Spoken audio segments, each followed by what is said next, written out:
Yuk jadi bagian dari dakwah kami. Dukung operasional dakwah dan sosial kami, raih pahala amal jariah yang terus mengalir sampai hari kiamat.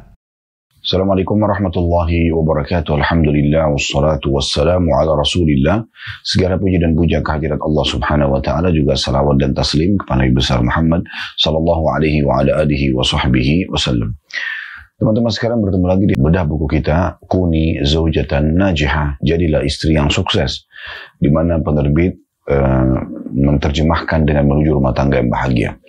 Dan bab demi bab sudah berlalu bagaimana penulis Dr. Najlah Hafidahullah mengajarkan dan berbagi kepada kita semua, terutama pada setiap muslimah, tentang teori-teori agama bagaimana menuju rumah tangga yang bahagia, terutama bagi muslimah yang statusnya istri ataupun ibu, dan juga bagaimana menghadapi problematika kalaupun ada dan solusi-solusinya.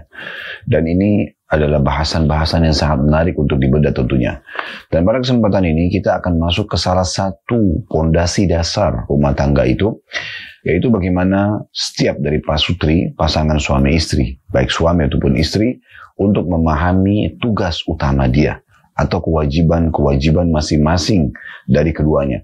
Dan kita akan bedah ini menjadi 2 kali pertemuan. Pertemuan pertama ini insya Allah akan membahas tentang masalah kewajiban suami, dan insya Allah di Kamis akan datang kita akan bahas kewajiban istri.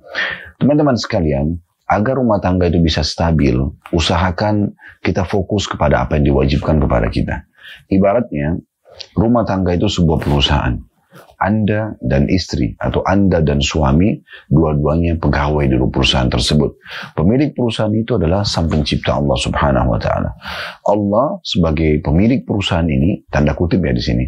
Rumah tangga ini sebagai perusahaan, tanda kutip, artinya sebagai perumpamaan, telah mewajibkan tugas-tugas masing-masing dari suami dan istri.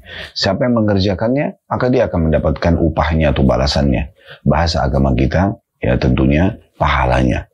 Dan siapa yang melanggar, maka dia akan dihukum. Sebagaimana orang kalau patuh di perusahaan akan dapat apa yang dijanjikan dari gaji, dari bonus, dan seterusnya. Dan juga kalau dia melanggar akan ada konsekuensi, apakah itu surat peringatan atau SP, ataupun sampai di PHK atau dikeluarkan dari perusahaan. Nah, ini poin yang harus diketahui. Setiap pasangan suami istri juga harusnya memahami kalau yang dia boleh tuntut dari pasangannya adalah kewajiban ini saja. Dan tidak boleh menuntut yang lainnya. Karena selain kewajiban-kewajiban yang sudah disusun dalam syariat, maka yang perlu digarisbawahi adalah sisanya sunnah, bukan keharusan. Oleh karena itu kita fokus dalam membahas kewajiban-kewajiban tersebut. Nah, ini mukaddimah, pembukaan bahasan kita supaya kita memahaminya. Jadi sekali lagi, kewajiban-kewajiban tersebut adalah hal yang boleh kita menuntut dari pasangan kita secara hukum syar'i, dan juga dia punya kewajiban untuk menjalankannya. Selebih daripada kewajiban ini, maka hukumnya sunnah. Tidak ada keharusan dia untuk memenuhinya. Maka rumah tangga itu akan sangat nyaman, bahagia, langgeng, tenang, ya, penuh dengan cinta kasih, kalau seseorang hanya meminta apa yang diwajibkan oleh Allah kepada pasangannya. Tidak lebih daripada itu. Kalau pasangannya berbuat lebih daripada kewajiban tersebut, berarti sebuah bonus, ya, sebuah tambahan, dan harusnya setiap dari pasangan suami istri menilai dan berterima kasih terhadap pengorbanan tersebut.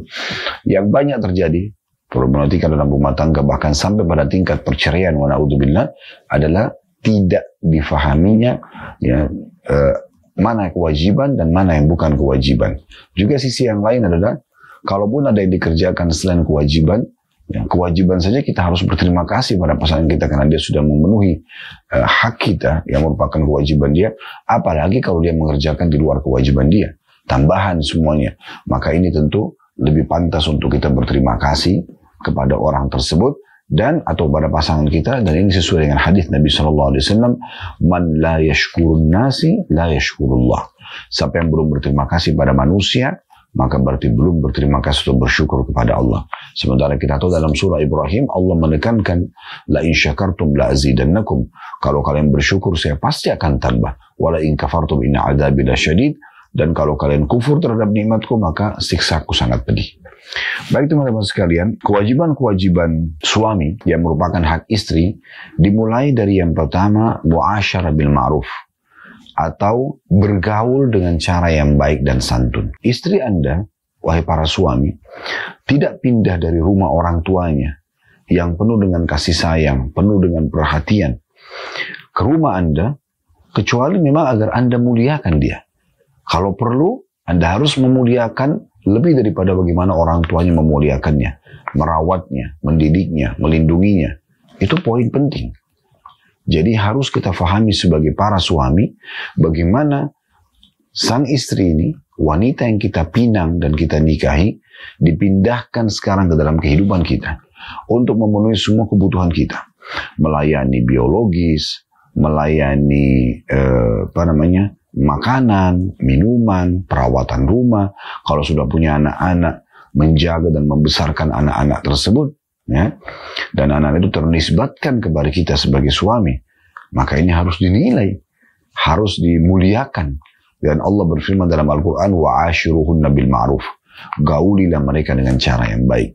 Abdullah bin Abbas radhiyallahu anhu mengatakan, masuk dalam masalah ini dan merupakan inti sebenarnya adalah gauli mereka dalam biologis dengan cara yang baik, memuaskan, santun, ya, tidak kasar, dan juga tidak tergesa-gesa menyelesaikan keinginan dia sementara pasangannya ditinggalkan. Berapa banyak perselingkuhan terjadi justru karena tidak memuaskan pasangan atau egoisme hanya untuk dirinya sendiri. Nah, ini poin penting untuk difahami tentunya. Maksud dalamnya adalah tutur kata yang santun, tepat sasaran. Kalaupun tegur boleh tegas tapi jangan keras, ya. Tegas, saya tidak suka seperti ini. Jangan lakukan seperti ini. Itu oke. Tapi keras enggak, melotot, memukul, ini enggak ada dalam Islam, ya. Tentu ada satu celah di mana kalau wanita itu nusyul, membangkang, sebagaimana Allah sebutkan dalam surah An-Nisa, wallati takhafuna nushudahunna fa'iduhunna wahjuruhunna fil madaji wadribuhun fa in ata'nakum fala tabghu 'alaihinna sabila. Wanita-wanita yang kalian khawatirkan nusyudnya, pembangkangan, nggak mau jalankan kewajiban-kewajiban agama atau kewajiban yang Allah bebankan pada dia untuk yang merupakan hak suaminya, ya, nusyud, pembangkangan, maka ingatkan mereka dengan cara baik. Kalau mereka menolak, boikot mereka diranjang, jangan gauli, ya.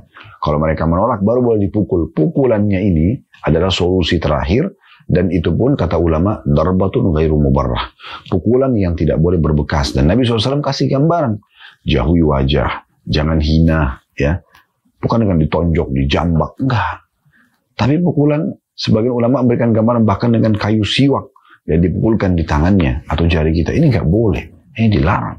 Itu pun kalau wanita yang sangat membangkang. Dan kata para ulama, lanjutan ayat perlu difahami, fa in ata'nakum fala tabghu 'alaihinna sabila. Kalau para istri sudah mentaatimu, maka jangan cari-cari kesalahannya, ya. Ini poin perlu digarisbawahi. Kemudian yang kedua, hak istri yang merupakan kewajiban suami adalah nafkah. Nafkah, penuhi kebutuhannya. Apa yang Anda makan, berikan makan istri. Apa yang Anda minum, berikan minum istri, ya.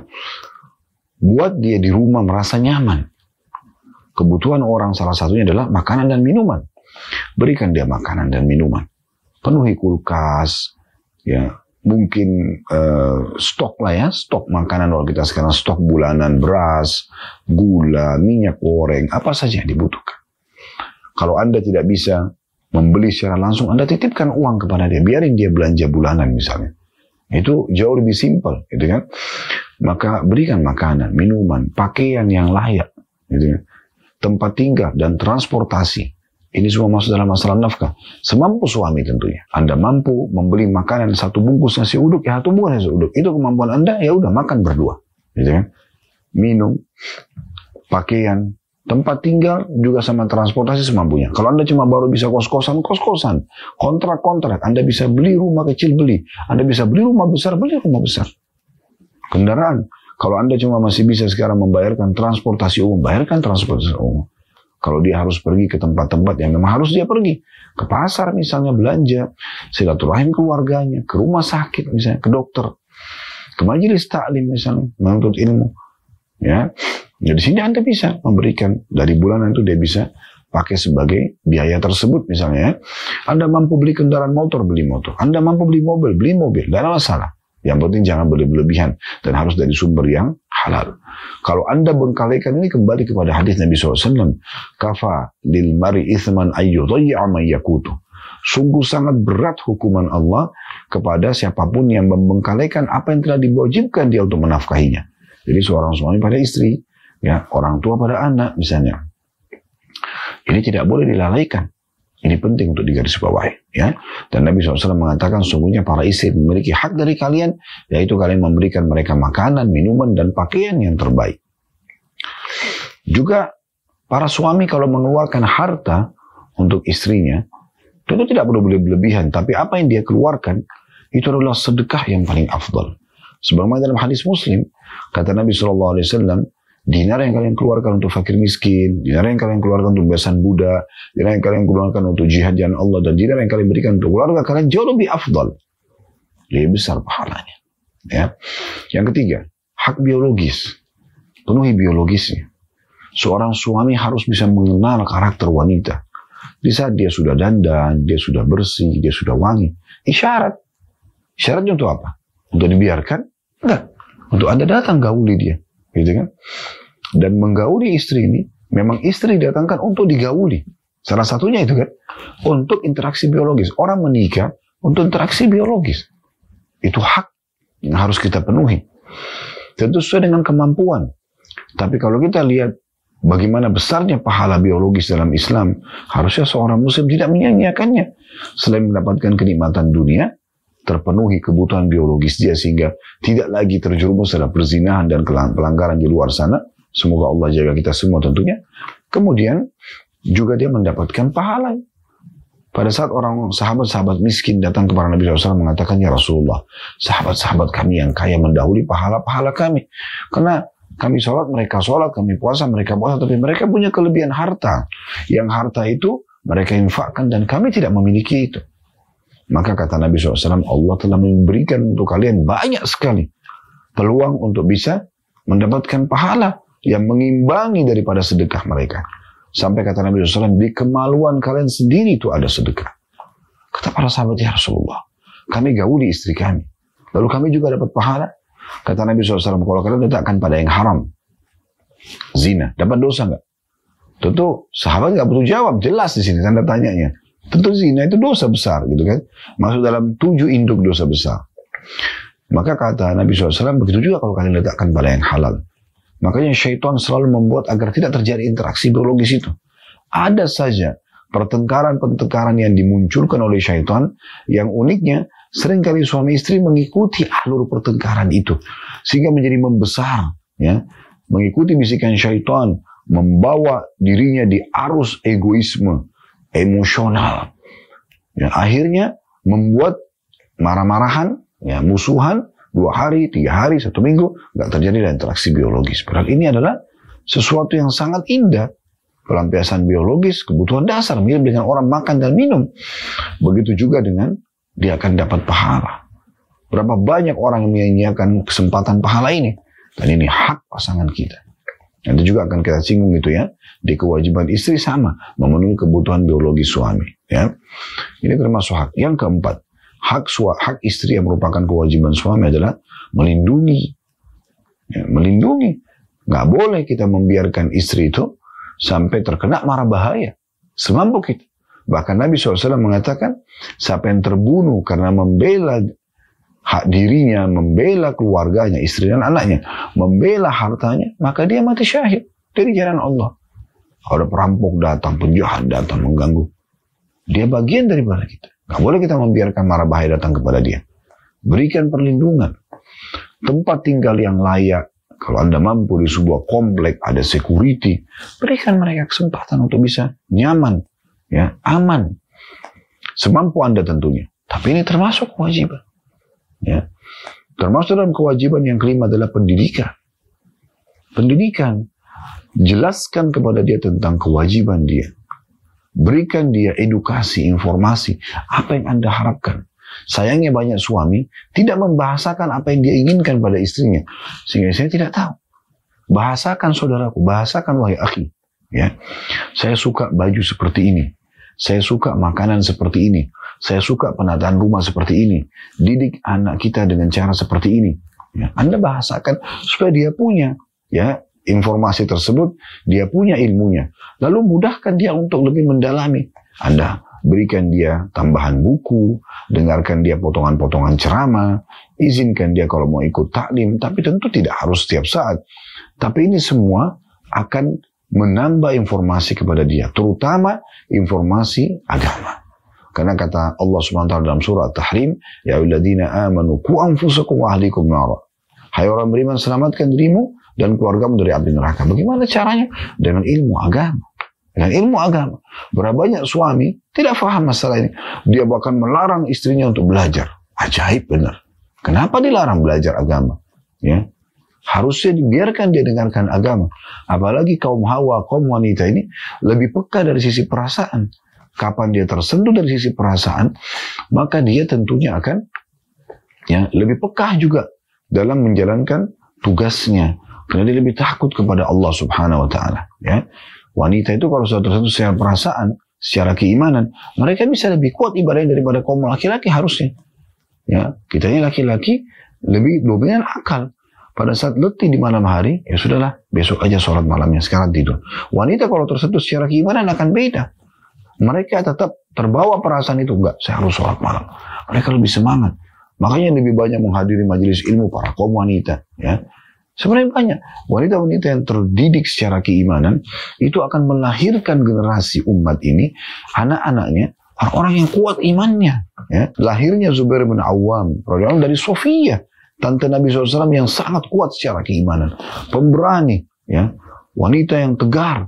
Akhirnya anaknya pun menjadi seorang mujahid yang luar biasa. Jadi orang-orang yang sangat baik dari tangan seorang ibu.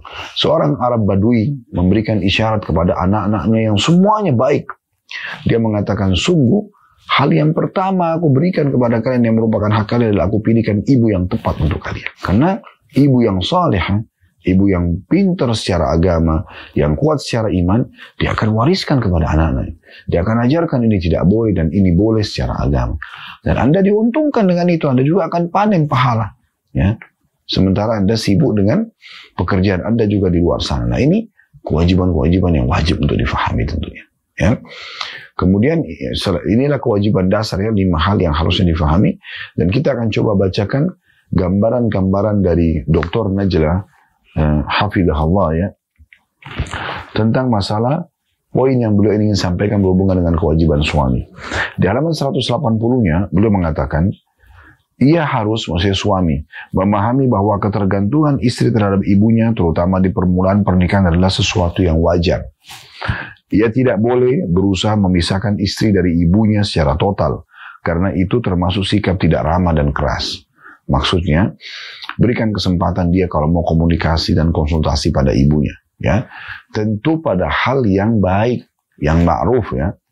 Kalau ibunya adalah orang yang jahat, orang yang tidak baik ya, malah orang yang intervensi ke dalam rumah tangga Anda ya dan istri, dan itu salah, keliru ya, maka jangan tentunya. Makanya dari awal seorang suami itu kalau ingin memilih atau calon suami ingin memilih istri, dia bukan hanya sekedar melihat si wanitanya, dia juga orang tuanya. Supaya jangan nanti jadi PR. Ya.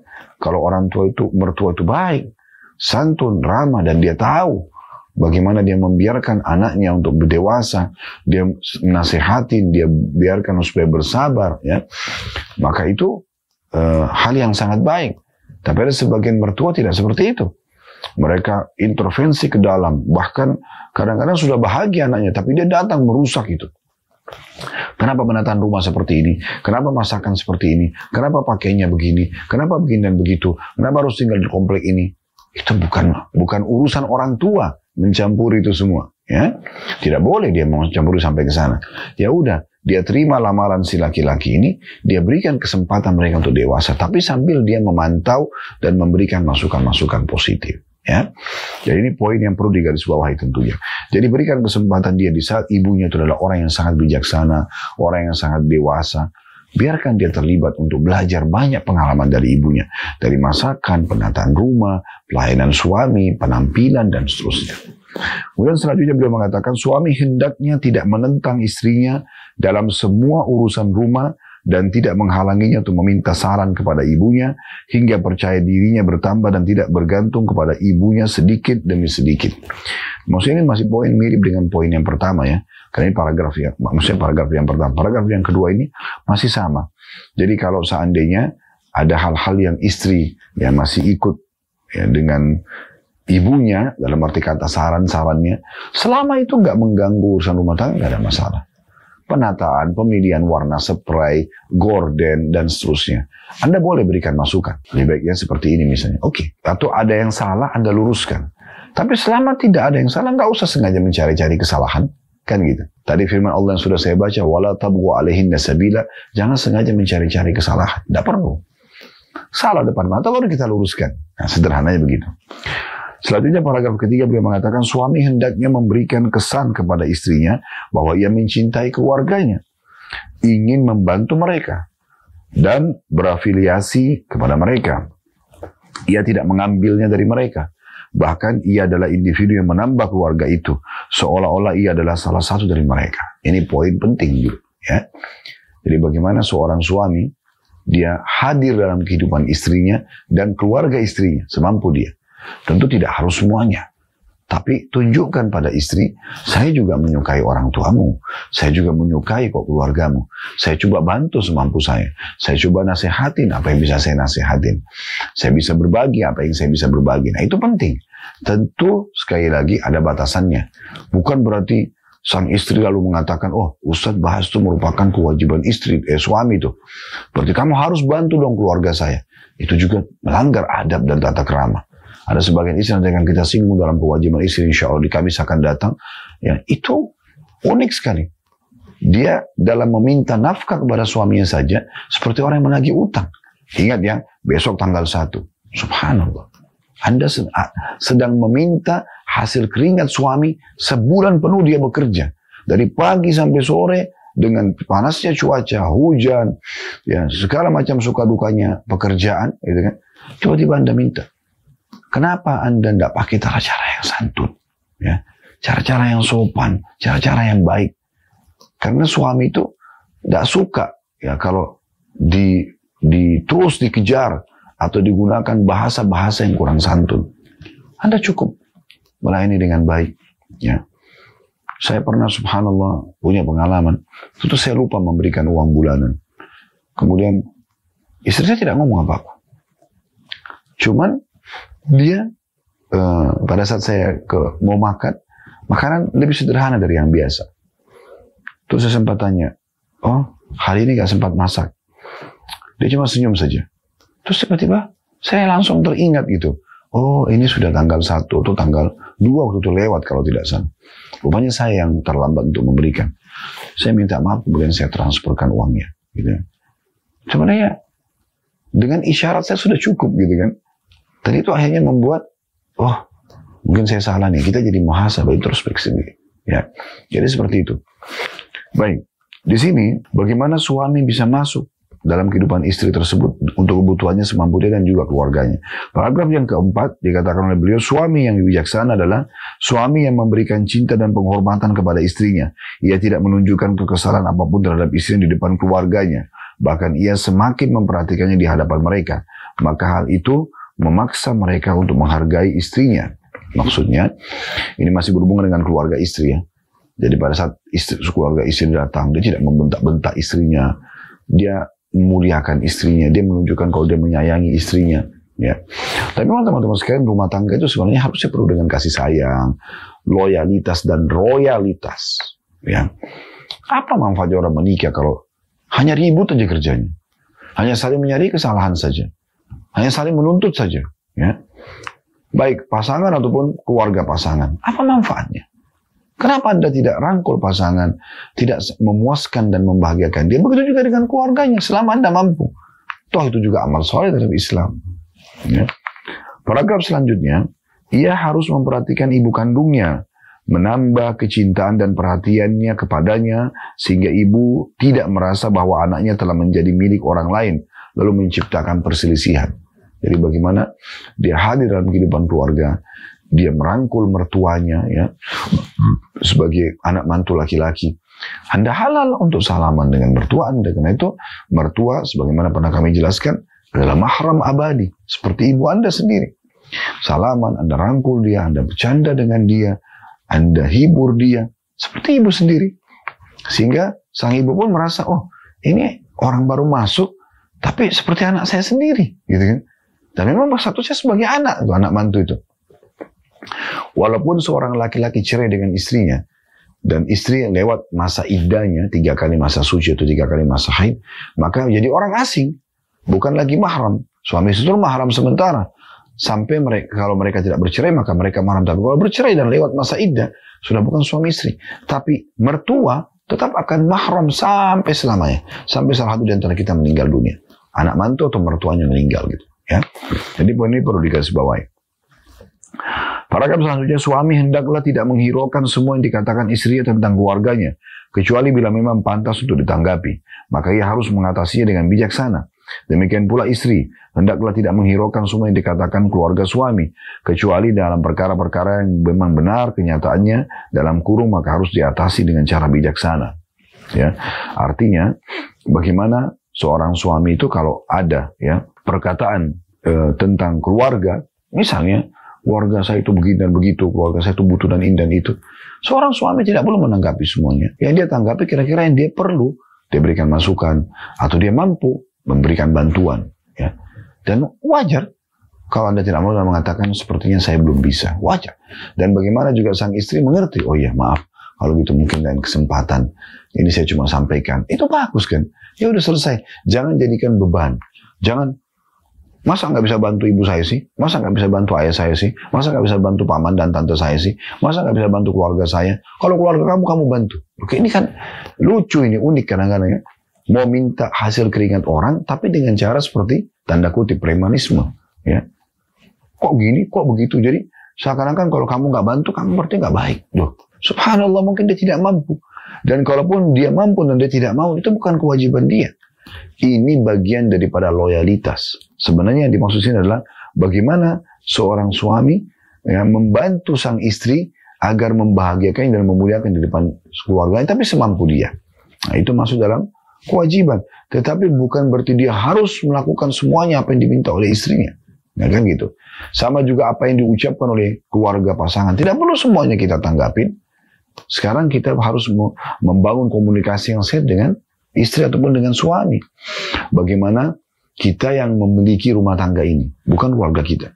Nah, ini poin penting ya. Sehingga kalau ada masukan positif, itu pun kita masih sortir lagi. Lalu kita lihat apakah ini maslahat ada untuk kita terapkan dalam rumah tangga. Kalau tidak, ya nggak usah. Nah, seperti itu. Paragraf selanjutnya, sebelumnya beliau mengatakan masih lanjutan tadi ya. Dalam 2 keadaan ini, urusan harus diatasi tanpa melukai perasaan pihak manapun. Alangkah baiknya jika ia mengatasinya atas sepengetahuan yang lain. Ya, maksudnya keluarga-keluarga yang menyampaikan secara langsung, tanyakan. Misal ada keluarga istri yang meminta bantuan atau minta sesuatu, sampaikan kepada istri. Ini benar nggak? Gitu kan?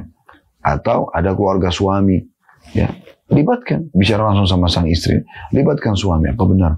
Ada adik Anda begini, ya kakak Anda, ibu Anda. Bahasakan. Jadi biarkan nanti yang menghadapi keluarga masing-masing pasangan adalah si pasangan tadi. Misalnya istri menghadapi keluarganya, suami menghadapi keluarganya. Nah, itu penting. Paragraf selanjutnya, suami yang ideal itu tidak membawa keluar rahasia rumah tangganya dan tidak memberikan kepada keluarganya secara khusus tentang problem yang terjadi antara dia dengan istrinya, sehingga hal itu tidak merubah sikap mereka terhadapnya. Nah, ini juga termasuk kewajiban suami. Artinya, jangan sampai problem rumah tangga semua dituangkan ke keluarganya. Mana kedewasaan dia sebagai laki-laki? Problem apapun pecahkan. Yang sedang ada masalah sama kita, si istri, bicara sama dia. Kenapa harus libatkan keluarganya? Tidak perlu. Kecuali memang sang istri tidak mau dengar.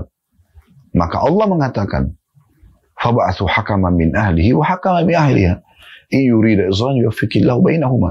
Kalau sudah tidak ada titik temu lagi, maka baru utus orang bijaksana dari keluarga si yang suami dan orang bijaksana dari keluarga si istri yang mewakili, kemudian coba mendiskusikan permasalahan. Kalau mereka berdua ingin kebaikan, Allah akan memberikan taufiknya. Allah tidak ingin perceraian. Tapi bukan berarti setiap kali ada masalah, langsung libatkan keluarga. Enggak, keluarga libatkan kalau kita melihat butuh kehadiran mereka. Nah ini penting ya. Juga dalam masalah yang lain, bukan paragraf selanjutnya, bukan termasuk akhlak suami muslim menghina istri dan mencelanya lantaran keluarganya. Ya, jika mereka lebih rendah darinya dan keluarganya secara strata pendidikan, sosial, dan atau lainnya, selama ia telah memilihnya dengan kemauannya sendiri, maka ia tidak boleh membicarakan perkara-perkara tersebut. Suami yang melakukan hal itu berarti ia melakukan dosa besar.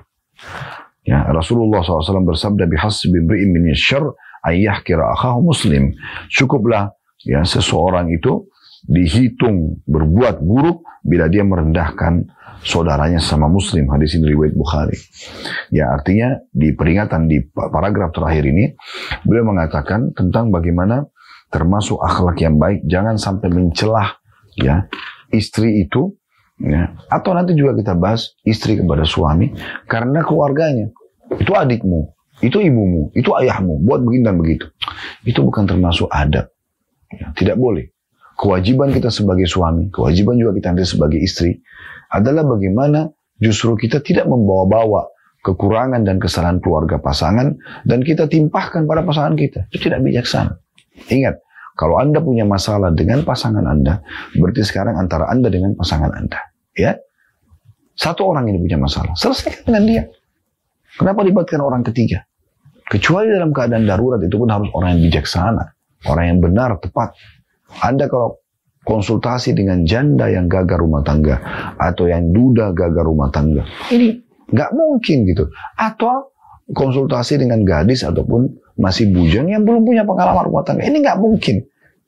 Yang berumah tangga pun harus orang yang bijaksana, yang faham, yang dilibatkan. Tapi selama masih bisa diselesaikan bersama pasangan, kenapa kita harus libatkan orang lain?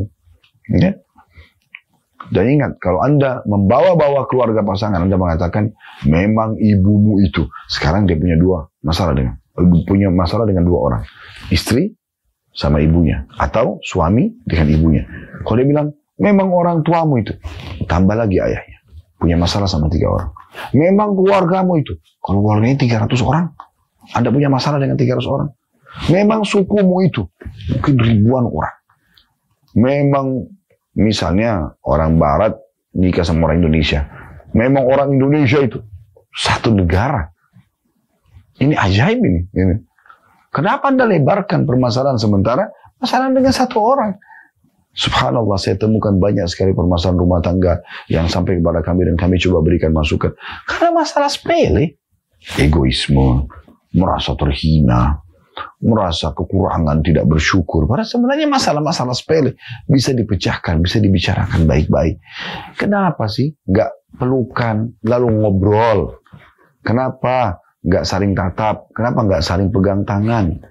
Kenapa nggak tunggu momen-momen kemesraan, keromantisan, lalu kemudian setelah itu sampaikan hajat dengan baik? Gak ada sesuatu yang diliputi, dibungkus, dikemas dengan kelemah lembutan kecuali akan menghiasinya. Dan kalau diangkat dari sesuatu itu kelemah lembutan, kesantunan akan merusaknya. Kata Nabi SAW, "Ma nazala dinu fi syai'in illa zana." Segala sesuatu yang diliputi dengan kelemah lembutan pasti akan menghiasinya. Wa ma nuzi'a min syai'in illa syana. Dan tidak ada yang diangkat dari sesuatu itu kelemah lembutan kecuali akan merusaknya. Nah, ini poin penting yang harus kita garis bawahi, teman-teman sekalian. Baik, kalau ada benar pasti dari Allah. Pada salah dari saya mohon dimaafkan. Subhanakallahumma bihamdika asyhadu an la ilaha illa anta astaghfiruka wa atubu ilaik. Wassalamualaikum warahmatullahi wabarakatuh.